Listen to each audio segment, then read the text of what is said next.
Le président de la République, président en exercice de l'Union africaine, prononce un discours devant la 79e session de l'Assemblée générale des Nations unies à New York.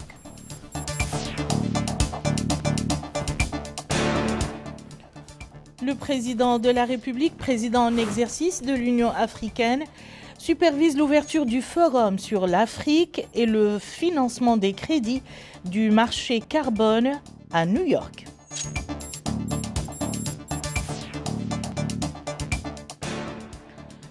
Le président de la République, président de l'Union africaine, s'entretient avec le prince héritier de l'État du Koweït et le président du groupe de la Banque africaine de développement.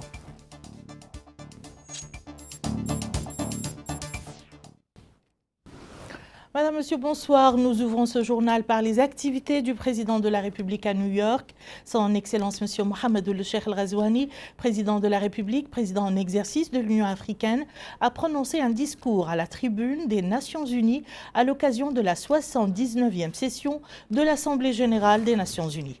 Dans son discours prononcé ce soir, il a félicité son Excellence Monsieur Philman Young pour son accession à la présidence de la 79e session de l'Assemblée générale des Nations unies, en lui souhaitant plein succès dans sa direction et en félicitant en même temps son Excellence Monsieur Denis Francis pour la sagesse et la grande compétence dont il a fait preuve dans sa gestion de la dernière 78e session. Il a dit sa grande reconnaissance et son appréciation pour les efforts déployés par son Excellence le secrétaire général des Nations unies, M. Antonio Guterres.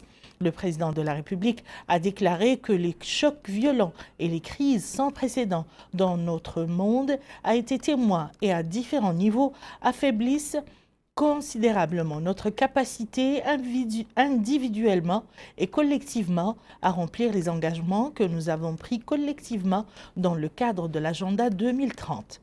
Notre continent souffre toujours de la pauvreté, de la fragilité, du chômage et de la faiblesse des systèmes de santé et d'éducation en termes de qualité et d'exhaustivité, sans parler de la propagation du terrorisme, des conflits armés et des effets destructeurs croissants du changement climatique, a dit le président de la République.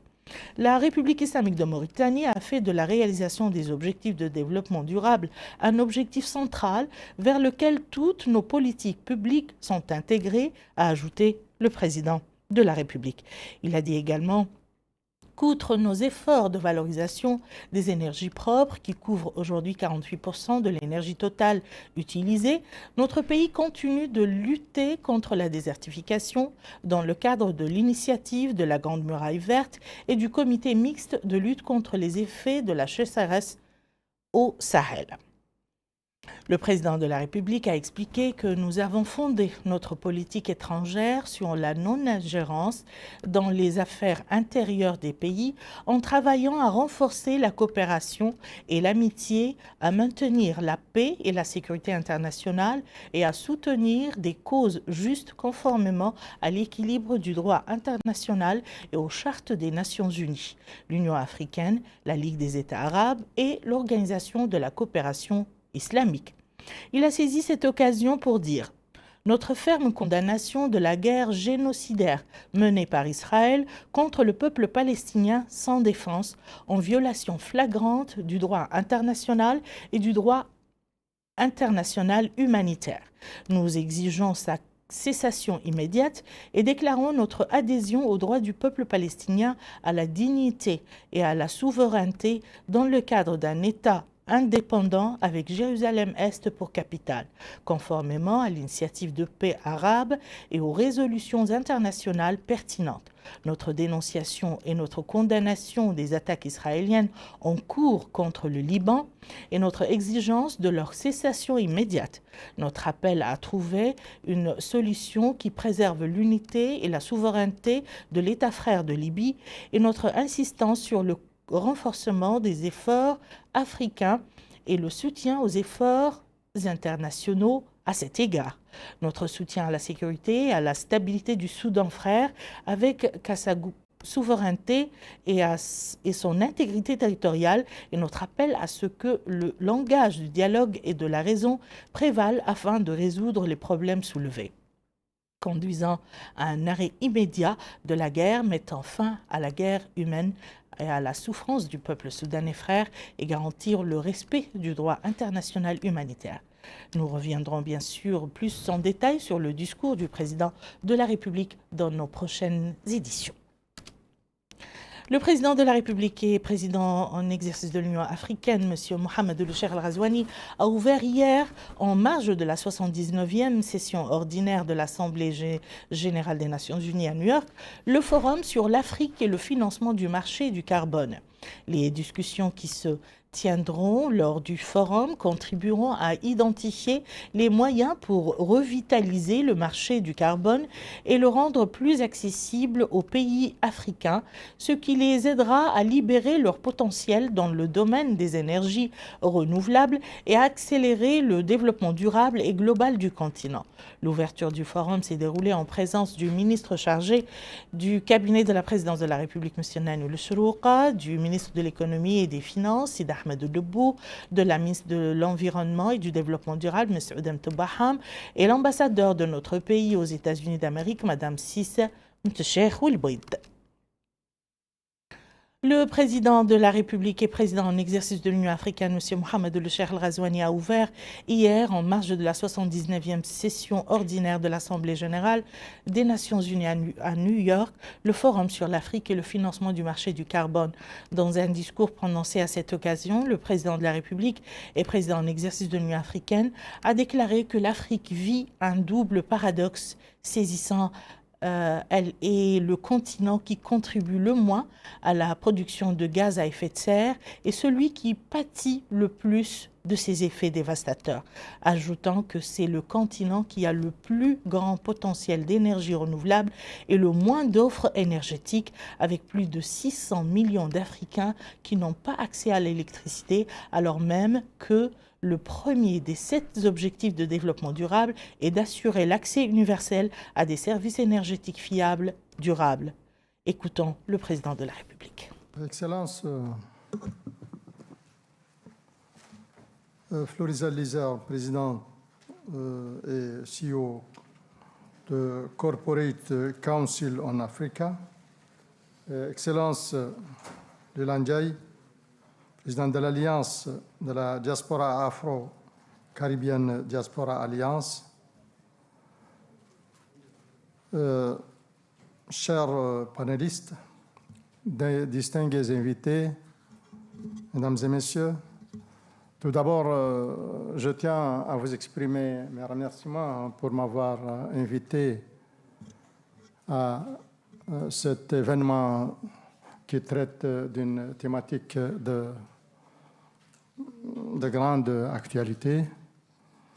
Je remercie les responsables du Conseil des entreprises américaines pour l'Afrique et l'Alliance afro-caribéenne de la diaspora pour leur aimable invitation, comme je viens de le dire, et pour la précieuse opportunité que nous offre ce panel pour échanger autour du potentiel de l'Afrique en énergie renouvelable, ainsi qu'autour de la possibilité de le développer en s'appuyant sur les financements crédits du marché carbone en vue de relever les défis énergétiques et les défis du changement climatique et construire ainsi un développement plus résilient et plus durable. Par rapport au terme de cette thématique, je voudrais d'abord souligner que l'Afrique vit un double paradoxe saisissant. Elle est le continent qui contribue le moins à la production de gaz à effet de serre et celui qui pâtit le plus de ses effets dévastateurs. D'autre part, c'est le continent le mieux doté en potentiel d'énergie renouvelable et le moins fourni en énergie. Avec plus de 600 millions, cela a été dit tout de suite, d'Africains sans accès plutôt à l'électricité. Alors même que la cible numéro 1 de l'ODD 7 est de garantir l'accès de tous à des services énergétiques fiables, durables et à coût abordable. L'Afrique, qui abrite 1/6 de la population mondiale, représente moins de 6% de la consommation mondiale d'énergie et produit à peine plus de 2% et au grand maximum 3% des émissions mondiales cumulées. Pourtant, elle concentre 60% du potentiel solaire mondial, 40% des minéraux stratégiques nécessaires à la décarbonisation et elle dispose de ressources éoliennes et hydroélectriques considérables et d'un énorme potentiel d'hydrogène vert. Ainsi, par exemple, mon pays, la Mauritanie, possède un potentiel d'énergie renouvelable de plus de 4000 gigawatts, dont 500 gigawatts de potentiel commercial utilisable aujourd'hui, sans grandes contraintes techniques ou environnementales, et avec une complémentarité exceptionnelle entre le solaire et l'éolien. Notre ambition à terme étant de capter 1% du marché mondial de l'hydrogène vert et 1,5% de celui de l'acier vert à l'horizon 2050. Nous avons signé plus d'une dizaine de protocoles d'accord, dont 2 en phase avancée de préparation pour un investissement avoisinant 50 milliards de dollars et dont l'impact estimé sur l'économie nationale serait un taux de croissance de 10% pendant une vingtaine d'années. Pour libérer cet énorme potentiel énergétique, la Mauritanie, comme le continent africain d'ailleurs dans son ensemble, a besoin d'une coopération nord-sud plus vertueuse, tenant compte des contraintes spécifiques plutôt du continent, qui doit combiner les impératifs de développement et les impératifs de lutte contre les changements climatiques. Tout comme elle a besoin du transfert de technologies à travers notamment la systématisation du recours au contenu local dans tous les projets structurants. D'autre part, l'utilisation de ce potentiel requiert des investissements massifs en infrastructures ainsi qu'un accès équitable aux ressources financières disponibles, en particulier les financements dits climatiques, de manière à lui permettre de tirer parti des opportunités offertes par l'économie verte. Il est donc nécessaire d'activer le financement climatique et d'en faciliter l'accès aux Africains à travers la dynamisation du marché carbone dont le rôle pourrait être capital. Et je suis sûr que les échanges que nous aurons tout au long de ce forum contribueront à dégager des pistes susceptibles de relancer le marché carbone et de le rendre plus significativement accessible aux pays africains, les aidant ainsi à libérer leur potentiel en énergie renouvelable et à accélérer le développement durable et inclusif du continent africain. Je vous remercie.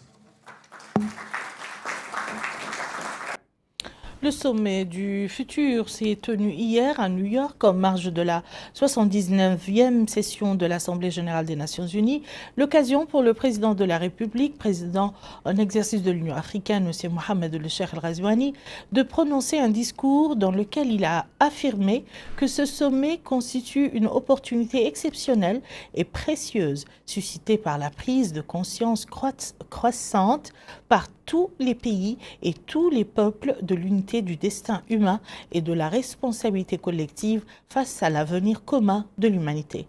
Traduction intégrale de ce discours avec Yed Alifal.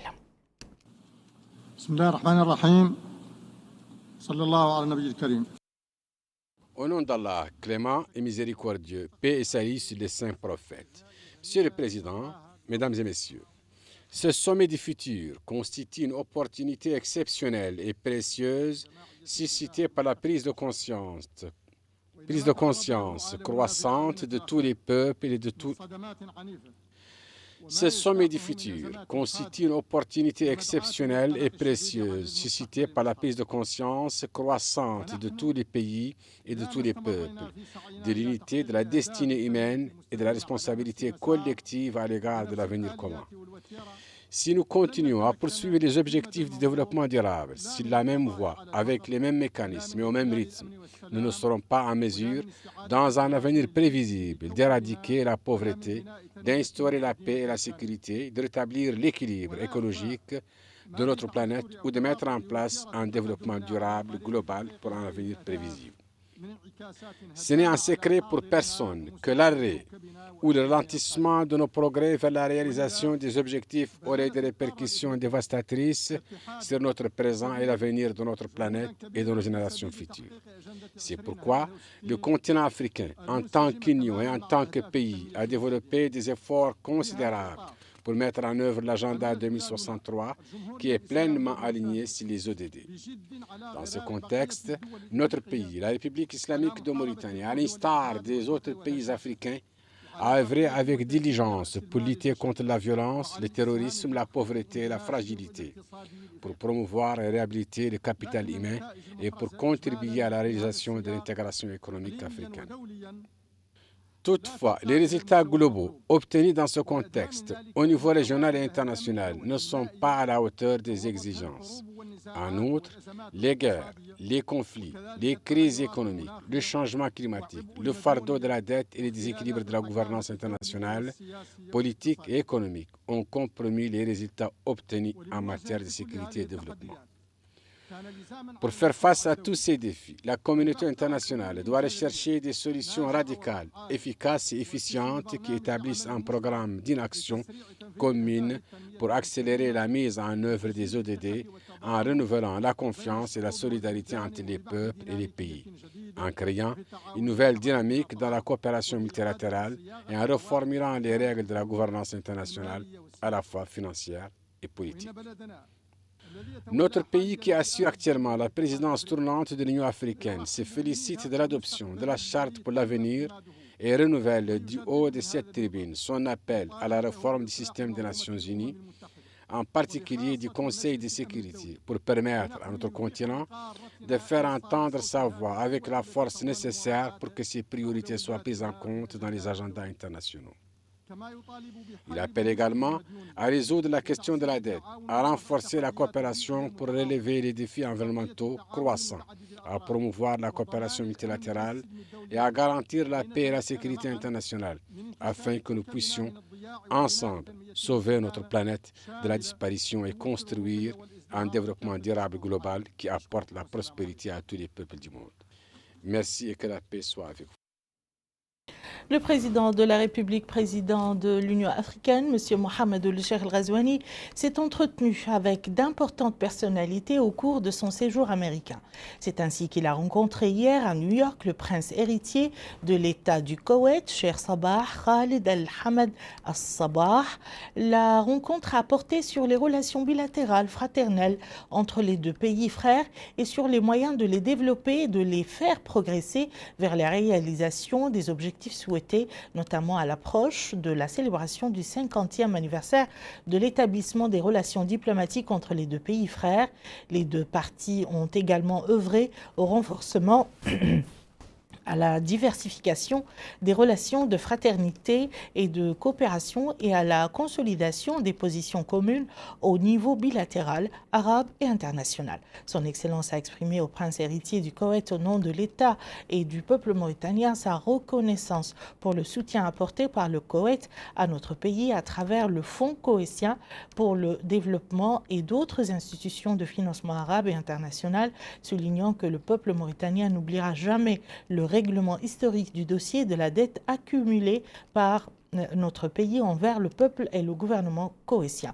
Son Excellence, Monsieur le Président de la République, a ajouté que la Mauritanie, qui a tout le potentiel pour devenir un grand producteur d'hydrogène vert, espère bénéficier de l'expérience du Koweït dans le domaine des énergies renouvelables et espère augmenter les investissements koweïtiens en Mauritanie et renforcer la coopération pour développer des projets d'infrastructure et le transfert de technologies dans le domaine de l'énergie.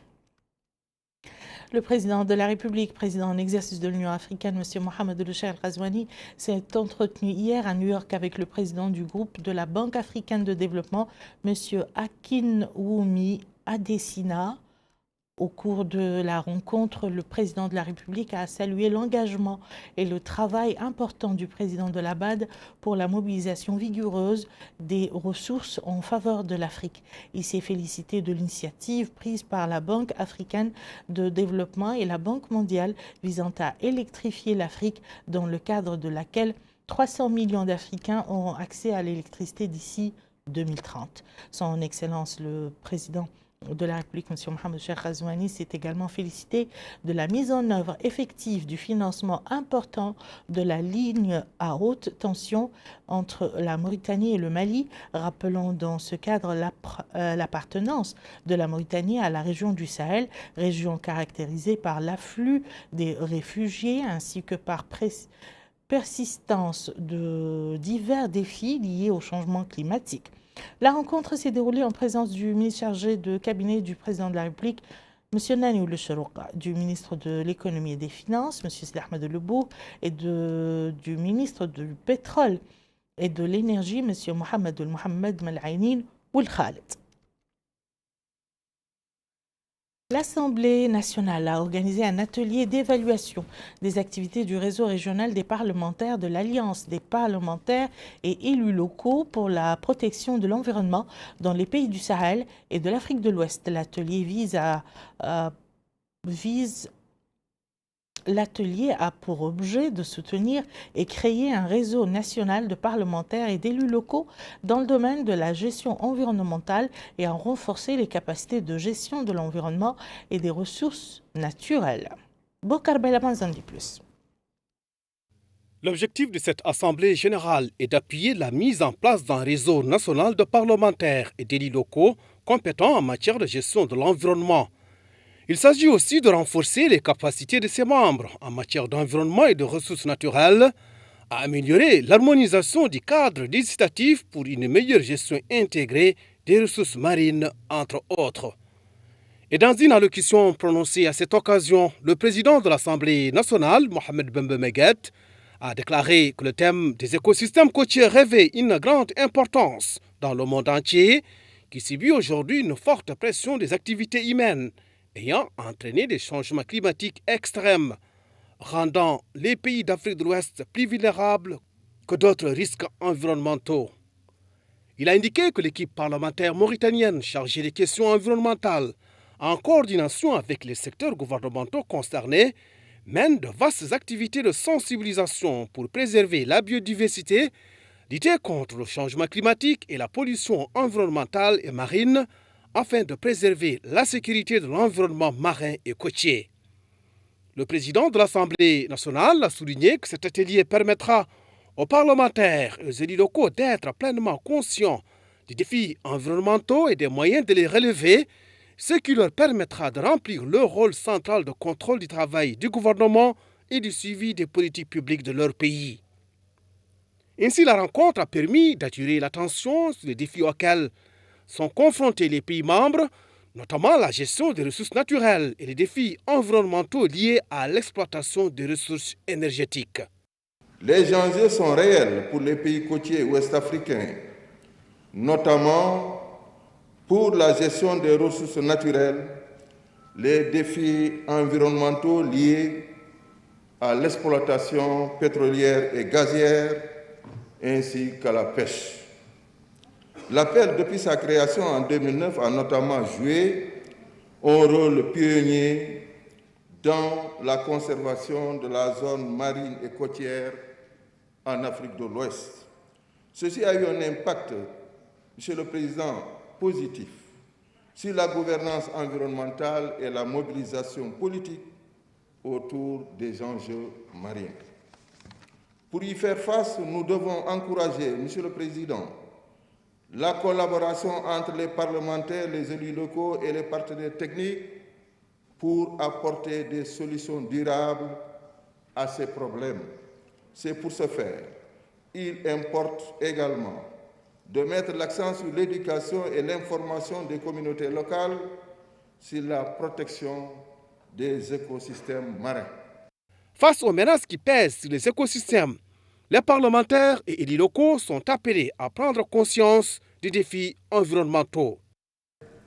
Les défis majeurs auxquels le littoral ouest-africain est confronté nous imposent une prise de conscience et une responsabilité toutes deux collectives. En tant que parlementaire du réseau Appel, vous êtes appelés à faire la sensibilisation et le plaidoyer au niveau de vos chambres pour une protection et une gestion durable du littoral ouest-africain. En tant que législateur, vous êtes appelés plus que quiconque à influencer l'élaboration des instruments législatifs en faveur de la gestion intégrée du littoral et inciter à la mise en œuvre de politiques, d'outils et de mécanismes concertés pour son opérationnalisation.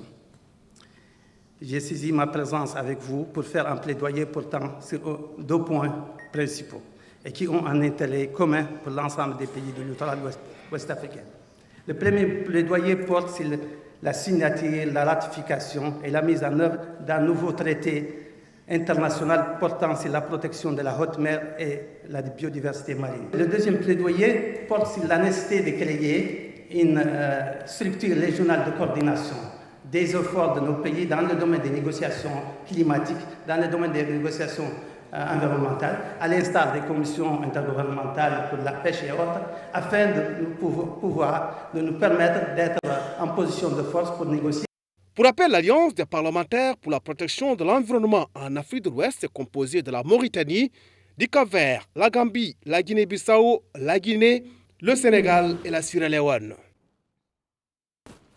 Hier soir, l'ambassade du Royaume d'Arabie Saoudite à Nouakchott a organisé une réception à l'occasion du 94e anniversaire de la fête nationale du Royaume d'Arabie Saoudite. Le gouvernement était représenté à cette cérémonie par le ministre de l'Intérieur, de la promotion de la décentralisation et du développement local, Mohamed Ahmed Mohamed Remin, et le ministre des Affaires étrangères, de la coopération africaine et des Mauritaniens de l'étranger, M. Mohamed Salim Merzoug, le ministre des Affaires islamiques et de l'enseignement originel, Sidi Yahya Ould Cheikhna Ould Mrabit, et la ministre du Commerce et du Tourisme, Mme Zainab Ahmedna. À cette occasion, l'ambassadeur du Royaume d'Arabie Saoudite à Nouakchott, Mohamed Ben Aïd Al-Balawi, a exprimé ses sincères remerciements aux participants, les félicitant pour la réélection de son Excellence le Président de la République, M. Mohamed El Cheikh El Ghazouani, pour un second mandat.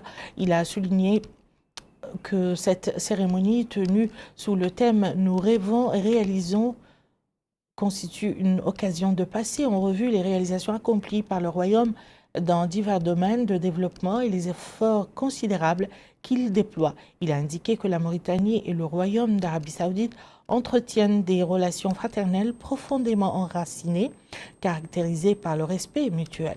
La cérémonie s'est déroulée en présence du secrétaire général du ministère des Affaires étrangères, de la coopération africaine et des Mauritaniens de l'étranger, de plusieurs responsables du ministère des Affaires étrangères et des représentants du corps diplomatique des organisations régionales et internationales et un certain nombre de personnalités. Le ministre de l'Enseignement supérieur et de la Recherche scientifique, M. Yaroub Oulemouine, a signé aujourd'hui à Nouakchott avec l'ambassadeur de la République fédérative du Brésil, Ivaldo Freire, un accord de coopération mixte en vertu duquel le Brésil offre aux étudiants mauritaniens plusieurs opportunités dans les universités brésiliennes et dans divers domaines. L'accord vise à renforcer la coopération dans le domaine de la recherche scientifique, de la formation des enseignants et des chercheurs, de la promotion de la mobilité universitaire et de l'échange d'informations et d'expertise dans le domaine de l'enseignement supérieur. Le ministre de l'Enseignement supérieur et de la Recherche scientifique a indiqué que cet accord permet une coopération conjointe entre les universités mauritaniennes et brésiliennes dans le domaine des bourses d'études pour les étudiants et les professeurs et des partenaires dans le domaine de la recherche et de la formation. Il a ajouté qu'en plus de l'arabe, du français, de l'anglais, de l'espagnol, du turc et du chinois, l'université mauritanienne ouvrira bientôt un département de langue portugaise grâce à la coopération avec le Brésil. Il a ajouté que le ministère est en train de finaliser les bourses qui seront offertes aux étudiants souhaitant étudier au Brésil au niveau de la licence et de la maîtrise et que le processus se fera de manière transparente et claire et par le biais d'une annonce officielle. Pour sa part, l'ambassadeur du Brésil a remercié le ministre de l'Enseignement supérieur et de la Recherche scientifique pour cette grande opportunité de renforcer les relations entre la Mauritanie et le Brésil. Écoutons-le. Au nom du gouvernement brésilien et spécialement aussi en mon propre nom, je voudrais remercier M. le ministre Yacoub pour cette grande opportunité de renforcer les liens entre nos deux pays, entre Mauritanie et Brésil. Et surtout dans un sujet si spécial et d'une importance si relevante comme est le sujet de l'éducation. Un thème spécialement favorisé par M. le Président Ghazouani dans son discours et surtout d'une relevance importante pour la capacitation, pour le développement de la Mauritanie. Et je suis orgueilleux donc de pouvoir participer à la construction d'un pont spécial entre nos deux pays, surtout basé sur un sujet si spécial comme est l'éducation. Avec cet accord, nous irons proportionner aux étudiants mauritaniens une grande opportunité de pouvoir étudier en plus de 100 institutions universitaires brésiliennes.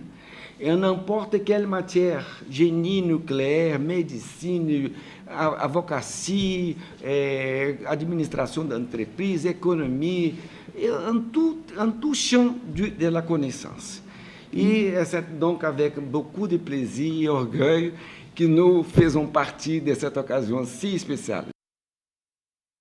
Des caravanes de sensibilisation sur la prévention des épidémies organisées par le Programme national d'éducation pour la santé ont été lancées aujourd'hui depuis le centre hospitalier de Nouakchott. À travers ces caravanes, le programme vise à renforcer les capacités du personnel des services d'accueil et d'orientation des hôpitaux et la formation des équipes médicales travaillant sur le terrain. Moussa Ndiaye. Avant de sensibilisation pour la prévention contre les épidémies sur l'ensemble du territoire national s'inscrit dans le cadre des activités du Programme national d'éducation sanitaire. Monsieur Abdallah Sidi Mohamed Wadia, ministre de la Santé, a dans son intervention remercié les partenaires techniques et financiers de la Mauritanie dans leurs efforts visant à accompagner les efforts du gouvernement dans son programme de renforcement des capacités des ressources humaines à travers, dit-il, des formations des équipes médicales qui exercent sur le terrain. L'un des partenaires de Mauritanie dans le domaine de la santé a pris acte de l'importance des différents programmes du ministère de la Santé afin de surmonter les défis auxquels fait face le secteur de la santé. Cette campagne de sensibilisation sur les maladies permettra non seulement aux citoyens d'acquérir des connaissances en matière de prévention, mais elle les impliquera dans leur vie de tous les jours en matière de surveillance et de riposte. Par ailleurs, le renforcement de la compétence des agents de santé en charge de l'accueil des patients est une initiative stratégique très cruciale, car ces agents de première ligne sont l'image de nos centres de santé et ils permettent de renforcer la confiance entre les agents de santé et les usagers des services de santé. Au cours de la cérémonie de lancement des activités des caravanes de sensibilisation sur l'ensemble du territoire national, pour faire face aux épidémies, plusieurs intervenants ont pris la parole. Certains ont encouragé cette initiative, d'autres ont saisi cette occasion pour présenter leur programme d'activité. Quant aux organisations de la société civile, cette activité est une possibilité d'initier plusieurs campagnes de sensibilisation et de la communication.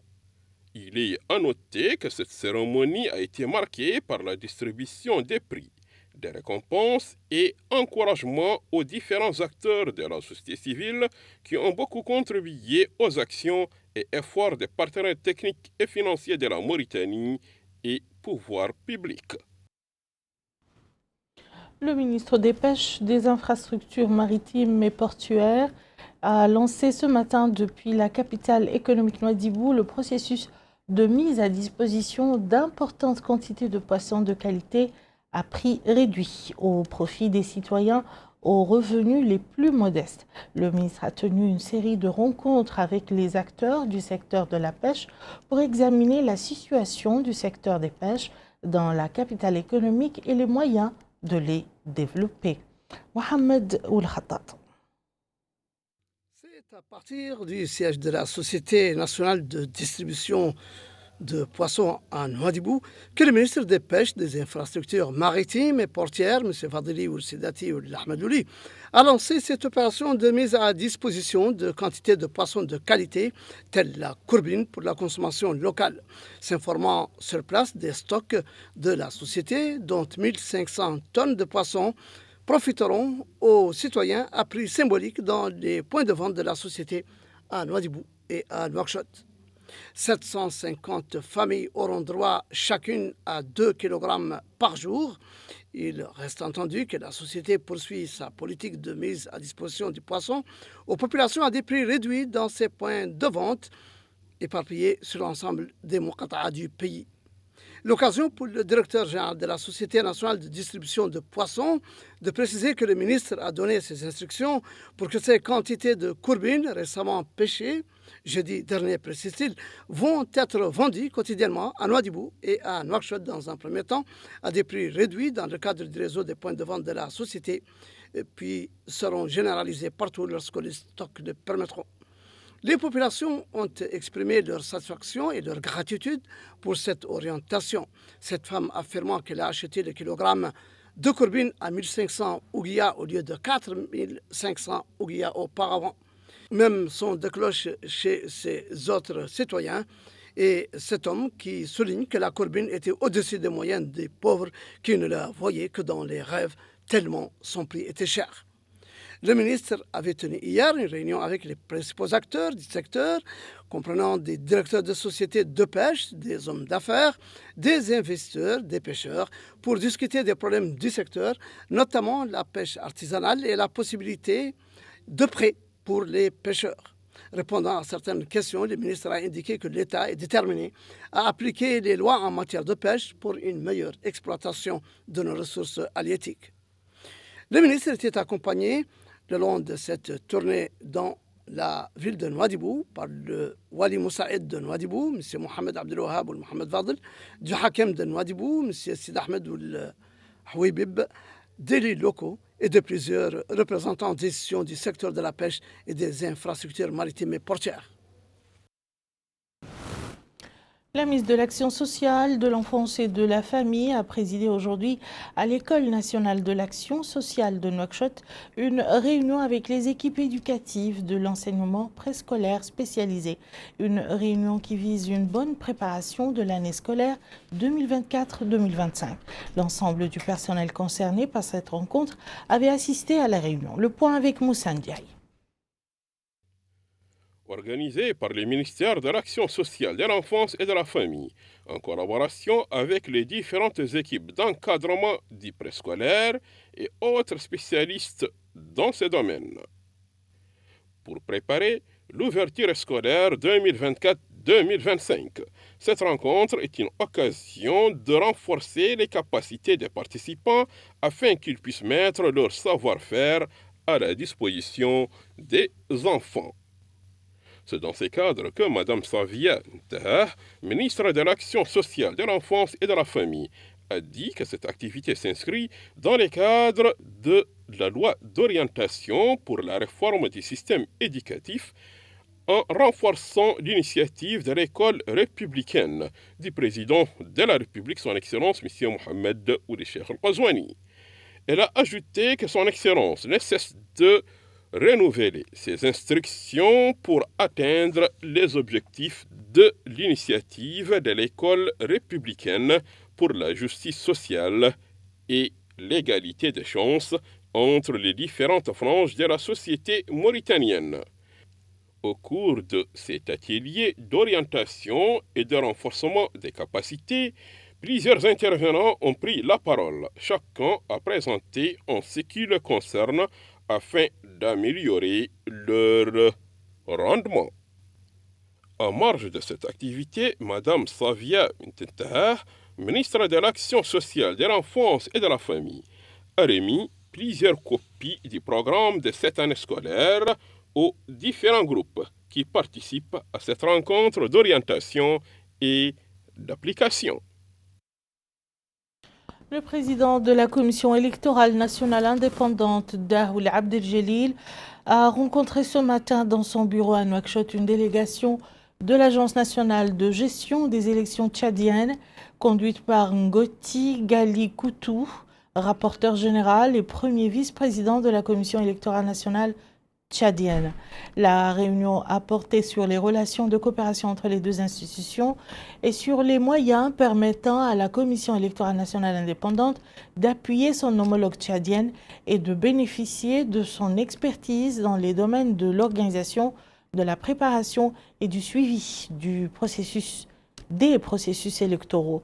Dans son mot de bienvenue prononcé devant la délégation tchadienne, le président de la CENI a exprimé la disposition de la CENI à partager son expertise dans les domaines de l'organisation, de la préparation et du suivi des processus électoraux avec son homologue tchadienne.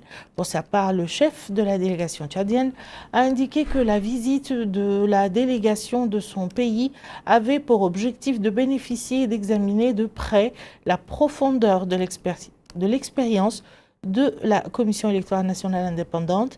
La réception s'est déroulée en présence du vice-président de la Commission électorale nationale indépendante, M. Mohamed Lemine Ouldahi, et plusieurs cadres de la CENI. Le ministère de la Justice a organisé aujourd'hui à Nouakchott une journée de sensibilisation sur la situation carcérale au centre fermé de Nouakchott, relevant du centre d'accueil et de réinsertion sociale des enfants en conflit avec la loi. Cette journée de sensibilisation vise à améliorer le travail des juges concernés par les enfants en conflit avec la loi, à proposer des solutions innovantes et adaptées dans l'intérêt des enfants et garantissant leur avenir et leur bien-être. Bokar Beylaban en dit plus. Cette journée de sensibilisation vise à améliorer le travail des juges concernés par les enfants en conflit avec la loi et proposer des solutions innovantes et adaptées dans l'intérêt des enfants et garantissant leur bien-être. L'occasion pour le secrétaire général du ministère de la Justice, Mohamed Ahmed Aïda, de déclarer que les autorités publiques ont pris des mesures alternatives à l'emprisonnement des enfants en conflit avec la loi afin de leur donner la possibilité de devenir des adultes productifs et de jouer un rôle constructif dans la société. Il a indiqué que le centre fermé de Nouakchott, relevant du centre d'accueil et de réinsertion sociale des enfants en conflit avec la loi, a été conçu pour accueillir et insérer les enfants en conflit avec la loi ainsi que pour leur offrir un cadre d'éducation et de réadaptation. Pour l'UNICEF, il est important de proposer des solutions visant à réduire le nombre d'enfants dans le centre fermé pour mineurs de Nouakchott. Il est essentiel de mettre en place des mesures immédiates pour diminuer la surpopulation et de réfléchir à des interventions à moyen terme pour améliorer les conditions d'hygiène et de salubrité. Mais au-delà de l'urgence, il est aussi crucial que nous envisagions des solutions durables à moyen et long terme pour offrir de meilleures perspectives aux enfants en conflit avec la loi. À travers cette intervention, je souhaite souligner l'importance de mettre en œuvre des alternatives à la détention pour mineurs. La privation de liberté doit toujours être une solution de dernier recours, en conformité avec les normes internationales et les principes fondamentaux de la justice pour enfants. L'UNICEF réitère son soutien indéfectible au gouvernement dans ses efforts pour protéger les enfants en Mauritanie. Nous renouvelons également la promesse faite lors de la Déclaration des droits de l'enfant. Protéger chaque enfant, où qu'il soit et quelle que soit sa situation. L'assistance a eu droit à un exposé sur les statistiques des centres d'accueil et d'insertion des enfants en conflit avec la loi dans les grandes villes du pays. Début ce matin à Nouakchott des travaux d'un atelier de lancement du projet de lutte contre la pêche illicite en Mauritanie et dans les pays riverains du golfe de Guinée, mise en œuvre en coopération entre l'ONG Mauritanie 2000, le Centre de droit et de sécurité maritime en Afrique, le Centre de gestion côtière et l'Université de Cap Coast, financé par les États-Unis d'Amérique. Plus d'informations avec Mohamed El-Khattat. C'est un atelier qui vise à contribuer à la promotion de l'industrie nationale et régionale de la pêche et à renforcer les moyens de contrôle et de lutte contre la pêche illicite en Mauritanie et dans les pays riverains du golfe de Guinée. Le projet, mis en œuvre en coopération entre l'ONG Mauritanie 2000, le Centre de droit et de sécurité maritime en Afrique, le Centre de gestion côtière et l'Université de Cap Coast, est financé par les États-Unis d'Amérique, d'où ces formations pour améliorer les performances des équipages chargés du contrôle maritime dans les pays concernés. L'occasion pour le secrétaire général du ministère de la Pêche et des infrastructures maritimes et portières, M. Sidi Ali ou Sidi Oubakar, d'expliquer. Nous assistons aujourd'hui à l'ouverture du premier atelier de simulation et de formation pour l'évaluation des capacités et des formations du MSC qui a pour public cible la garde-côte et la marine marchande. Les autres ateliers suivront demain et après-demain. Il y aura une réflexion en vue de préparation des stratégies pour promouvoir l'appropriation locale du secteur de la pêche industrielle. Et le troisième atelier, l'engagement des parties prenantes sur les implications de la sécurité et de la sécurité et la gouvernance d'un navire de pêche industrielle.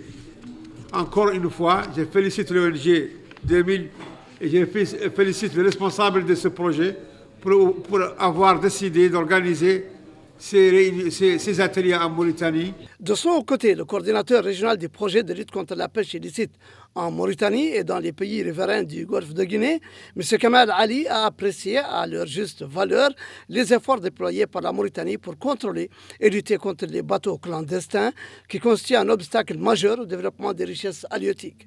Il a rappelé que ce projet vise à renforcer les capacités de chacun des pays concernés en organisant des formations pour les équipages travaillant dans le domaine de la lutte contre les infractions en matière de pêche.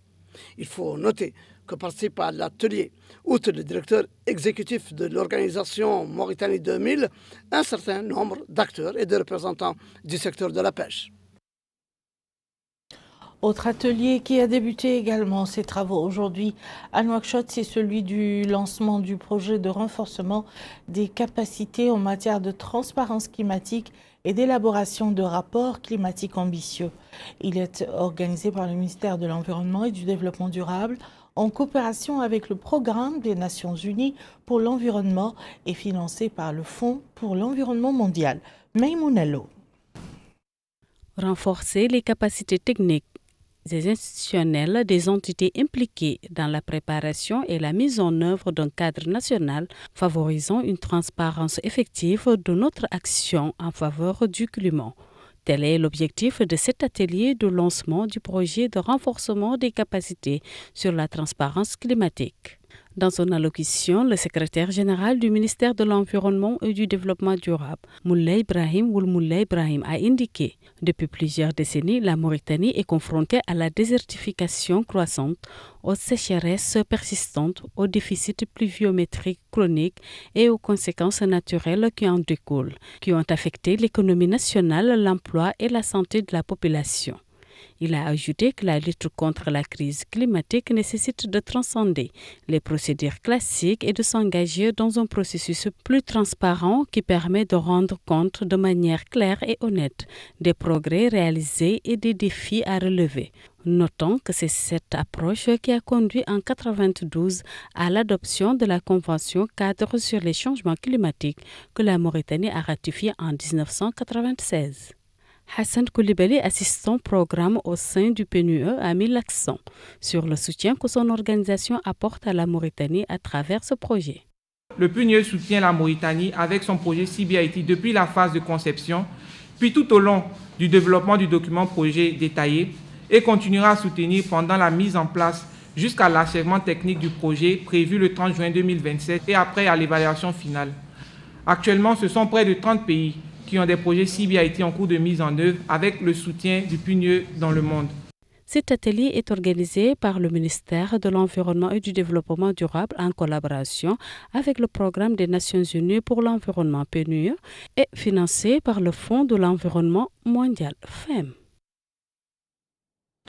Restons dans le domaine de l'environnement avec les nouvelles de la pluie.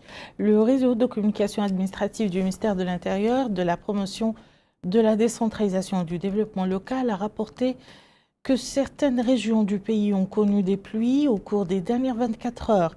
La quantité de pluie la plus élevée a été enregistrée dans le village de Ouad Raouda, dans la Muqata de Kifa, soit 86 mm, tandis que la quantité la plus faible a été enregistrée dans plusieurs zones du pays et de 2 mm.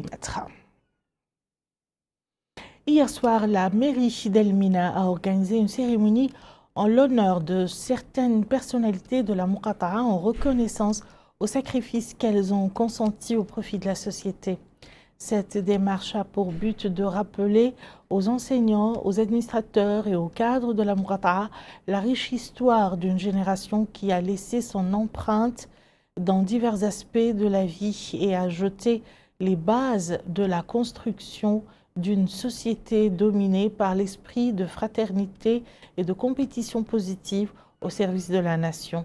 Cette rencontre a été marquée par les conseils et orientations donnés par les personnes honorées au profit des jeunes et de les inciter à faire preuve de sens de responsabilité et à suivre le rythme des efforts de la municipalité pour créer les conditions propices à une entrée idéale dans la nouvelle année universitaire.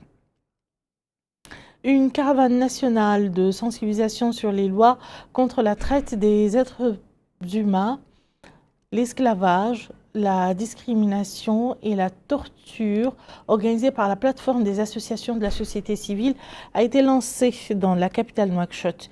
Elle vise à sensibiliser et à mobiliser sur le danger de la traite des êtres humains et des comportements négatifs. Le vice-président de la plateforme des associations de la société civile a confirmé que ce convoi est un appel à l'action pour informer et éduquer notre société sur les lois fondamentales qui protègent les droits et la dignité de chaque individu. Il a également souligné la nécessité de participer à cette initiative qui contribuera à réduire les pratiques inacceptables dans notre société. Et voilà qui met fin à ce journal. Je vous en rappelle les principales informations. Le président de la République, président en exercice de l'Union africaine, prononce un discours devant la 79e session de l'Assemblée générale des Nations unies à New York.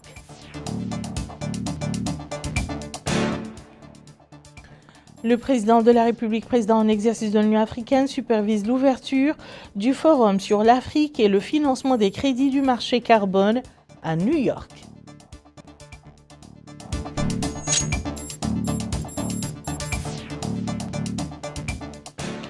Le président de la République, président de l'Union africaine, s'entretient avec le prince héritier de l'État du Koweït et le président du groupe de la Banque africaine de développement.